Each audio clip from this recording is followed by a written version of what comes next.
बारवाटी मैदान में खेलिबार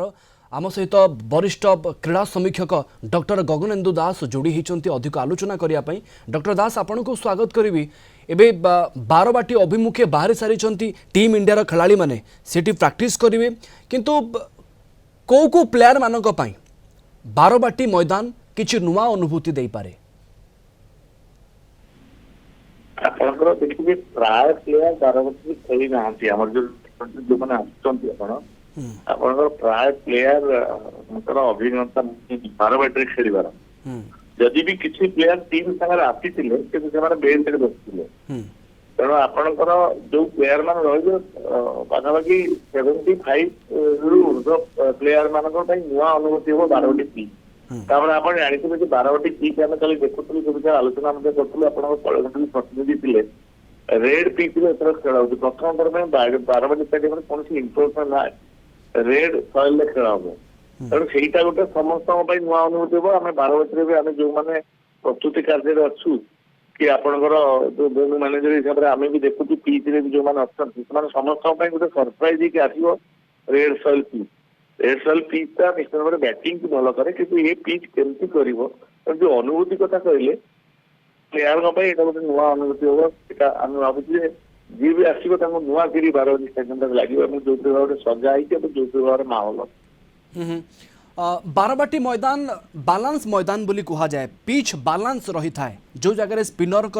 स्पिन काम करे ठीक से ही जगह जो बैटर था से भल रन काढ़ी पारती किंतु एबे सांप्रतिक स्थिति रे रॉयल सॉइल जो ये पिचटा अच्छी ताकू लेकर विभिन्न आकलन करा जाउछि जे जदि जड़े काली टॉस पे जीतुची सी आगे चेष्टा करियो बोलिंग करने ना आपणक मत बैटिंग परफेक्ट हम नहीं शुणु आपंकर 2020 चेज करने समस्त पसंद करेंगे जो ड्यू फैक्टर था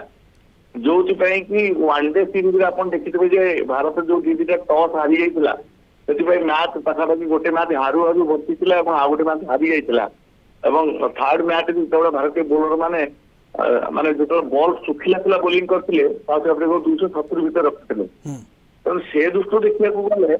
आपंकर काकरटा आरंभ हो 7:30 बेले बॉल पड़ो फास्ट बॉल माने आपंकर आरंभ हो 5:30 6टा बेलू काली भी मुझे पिच देखुली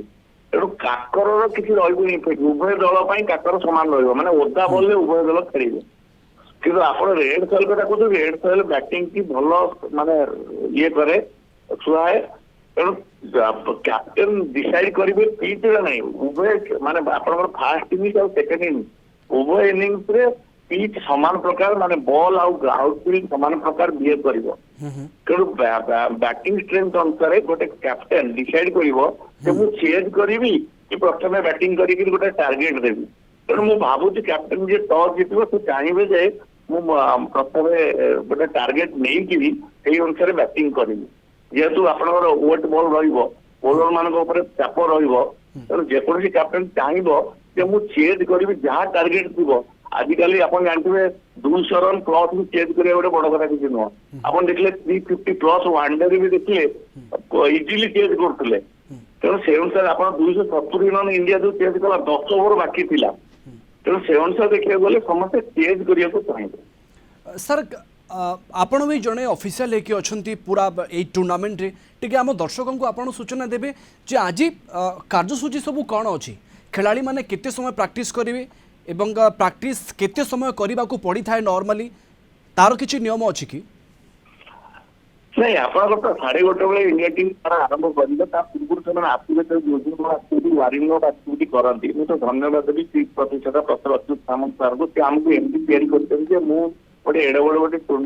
मैच हो इंटरनेशनल मैच लास्ट वनडे रे 2020 मुझे venue manager venue operation manager तेणु मत से दायित्व मिली केवल किट किसी प्रतिष्ठान मत जो सुजोग देते किट्रे काम करेंगे आम जो बड़ बड़ काम कर तो गोटे कथा द्वितीय आप जो कहते जो प्लेयर मैंने आसते एक्चुअली कौन हुए आपंकर एत आटमोस्फियर से चाहती निजी माने फामिलियर करने माने माने वेट केमती रोचे ऑक्सीजन सप्लाई कौन रोचे से अनुसार गोटे प्लेयर काली जमी आप देखुले हार्दिक पांड्या बैटिंग कले आसिक